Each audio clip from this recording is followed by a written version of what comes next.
MP में जहाँ पे हमने जब उज्जैन में हमने शूट किया तो वहाँ के जो लोकल एक्टर्स हैं वो भी बड़े बढ़िया हैं। तो एमपी का थिएटर सर्किट जो है वो बहुत अच्छा है। मैंने पहले भी एक मेरे देश की धरती करके फिल्म है वो करी, और वहाँ पे भी मुझे जो उस टाइम था तो आई रियलाइज कि एमपी में बहुत अच्छा थिएटर होता है and they are very good artist there.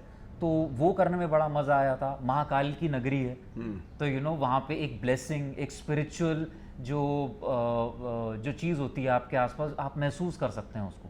खाने पीने का मज़ा, हर चीज़ सब मज़ा ही था। और दूसरा ये कि ये जो मंगेश ने शुरुआत में बताया कि ये कहानी जो उनके बहुत नज़दीक है।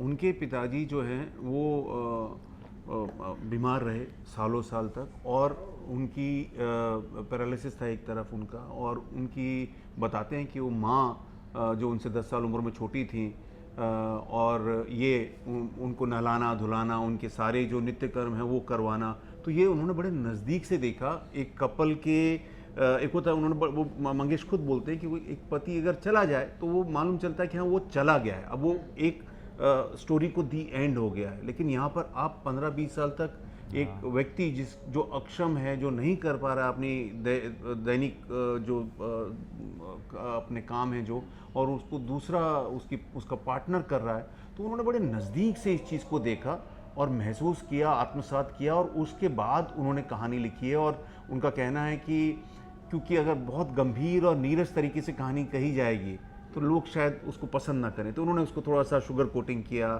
थोड़ा पारिवारिक माहौल दिखाया, थोड़ा सा नटखट जो कैरेक्टर है दिव्येंदु का उसमें उसको लेकर आए। तो मुझे लगता है कि ये उस तरह से दर्शकों को के दिल को जरूर छुएगी। और कॉमेडी जो है ना इस फिल्म की, वो देख के इतना मजा आएगा आपको, क्योंकि कुछ ओल्ड स्कूल जैसी फिल्में होती थी ना हमारी, ऋषिदा की फिल्में, बासु चटर्जी की फिल्में, वो कुछ याद आएगा। हमारी comedy in your face comedy नहीं है, लेकिन गुलगुली करेगी आपको कहीं ना कहीं अंदर। तो वो एक बड़ी वो जो सुर है कॉमेडी का, वो बड़े टाइम बाद शायद किसी ने इतना प्यारे तरीके से, मतलब ऐसा नहीं कि हर जगह पे चुटकुले बोले जा रहे हैं, सिचुएशन जो इतनी फनी बन के निकल कर आई है वो बड़ा मनोरंजक हमारी नज़र में नहीं आया, क्योंकि मैं तो यूट्यूब और इंस्टाग्राम पे लगातार मेरी नज़र है, और मेरी टीम जो है वो लगातार नज़र बना के रखी है कि क्या लोग इस पे कैसे रिएक्ट कर रहे हैं। और 99% जो मुझे जो निजी तौर पे फीडबैक मिल रहा है,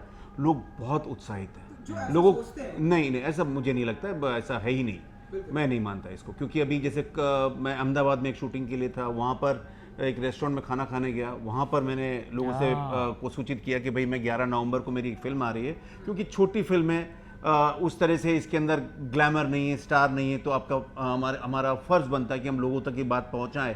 तो जिन भी लोगों से मैंने बात की, ज़्यादातर लोगों ने बोला कि अरे आप लोग ये बड़ी अलग और अनूठी कहानी लेकर आ रहे हैं, और हम लोग इसको ज़रूर थिएटर में देखने जाएंगे। तो मुझे लगता है कि ऑडियंस आज की बड़ी परिपक्व है, और ये जो आप कह रहे हैं शायद एक आध कोई एलिमेंट होगा तो बेस्ट और ये वो लोग ना करी जाए। हाँ, तो ये सर मुझे लगता है ये, और ये वो लोग होते हैं जिनके जो हैंडल का नाम होता है जोरो 5012 और जिसके ऊपर कुछ और तस्वीर होती है, ये एक अलग किस्म की दुनिया है, उसमें मुझे कोई टिप्पणी नहीं करनी है, मैं नहीं चाहता। हम लोग बड़े उत्साहित हैं, और बहुत अभी परसों ही मेरे एक फैमिली से मुलाकात हुई, अगेन एक रेस्टोरेंट में था मुंबई में, और उनको वो मजामा के बारे में बात की उन्होंने, और बधाइयों के बारे में बात की, और बोले अरे आप बहुत अच्छी फिल्में बनाते हैं। और ऐसा फीडबैक मिलता है दिव्येंदु कि ऐसा लगता है कि हमारे बीच से कोई जाके सिनेमा में काम कर रहा है। तो मैंने उनको बोला कि सर हम एक ऐसी, उसमें वो 65 साल के एक सज्जन थे, उनको मैंने बताया कि एक फिल्म आ रही है थाई मसाज, जो एक 70 बरस के एक आदमी की कहानी है, और वो थाईलैंड जाता। अरे क्या बात है, जरूर देखने जाएंगे हम लोग।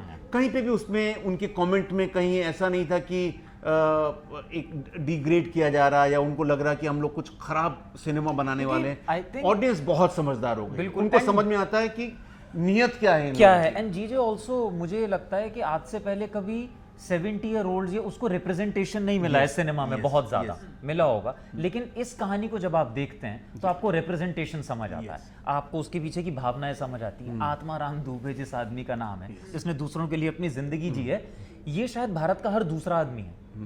पूरी जिंदगी काम करता है, बच्चों को पढ़ाता लिखाता है, शादी करता है, अपने बारे में कभी सोचता नहीं है। ये एक ऐसे इंसान की कहानी है जिसकी जब भी उसने सारी चीज़ें पूरी कर ली, उसकी कुछ मासूम सी इच्छाएं हैं सिर्फ उसके बारे में।